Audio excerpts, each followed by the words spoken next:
কিছুদিন আগেই ঔরঙ্গাবাদে অনুষ্ঠিত হয়েছিল একটি আর্ট এক্সিবিশন। তো সেখানেই আমার কাজগুলো নিয়ে গিয়েছিলাম এবং আমার কাজগুলো ডিসপ্লে করা হচ্ছে এখন। ছোটদেরকে নিয়েই এই এক্সিবিশনটা অনুষ্ঠিত হয়েছিল এবং এখনও অনেক স্টুডেন্ট আসেনি তাদের কাজগুলো নিয়ে। তো এক এক করে সমস্ত কাজগুলোই ডিসপ্লে করা হচ্ছে। তো দূর থেকে একটি ভিউ দেখালাম কতটা এরিয়া নিয়ে হচ্ছে আমাদের এই এক্সিবিশনটা। তো আস্তে আস্তে অনেক লোকই প্রায় হয়েছিল এই এক্সিবিশন দেখতে।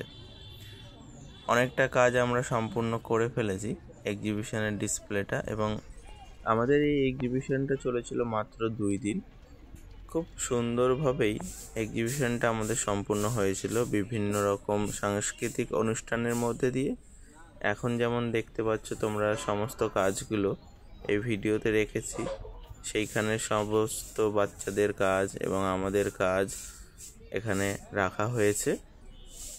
তো তোমরা দেখে জানিও কেমন লাগছে, আর ভালো লাগলে তো অবশ্যই একটা লাইক করে দিও। বিভিন্ন রকমের কাজ এখানে প্রদর্শিত হয়েছে, oil colour, acrylic colour, water colour, wood carving প্রভৃতি কাজ কিন্তু এখানে অনুষ্ঠিত হয়েছে এবং এখানে নানান রকম সাংস্কৃতিক অনুষ্ঠানও চলছিল।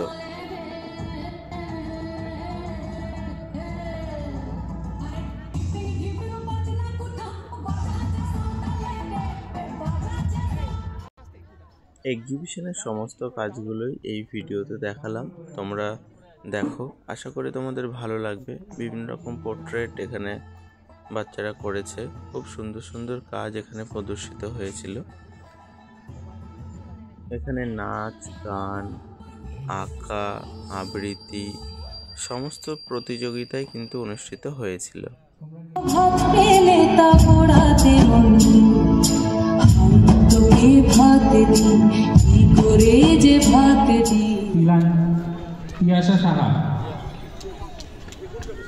সাউন্ড সিস্টেমের ওখানে এসে দাঁড়াবে তিলাঞ্জনা হালদার, সৌমিনী দাস, অনন্যা দাস।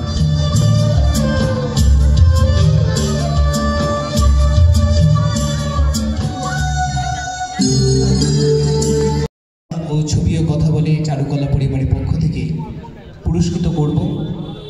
সেই অনুষ্ঠান পর্ব আমরা শুরু করতে চলেছি। আমরা আহ্বান জানাবো, সার্থকতা বা সার্থক রূপ দিতে পেরেছি। তাহলে আমাদের মধ্যে এই আকাঙ্ক্ষা আছে, যে আকাঙ্ক্ষায় আমরা চাই যে আমাদের যে মফস্বল এরিয়া, প্রিয় অধ্যুষিত এরিয়া, যেখানে আজকের মতো ভিডিওটা এখানে শেষ করছি। আবার দেখা হচ্ছে পরবর্তী ভিডিওতে। তোমরা অবশ্যই জানিও কেমন লাগলো আমাদের এই ছোট্ট এক্সিবিশনটা।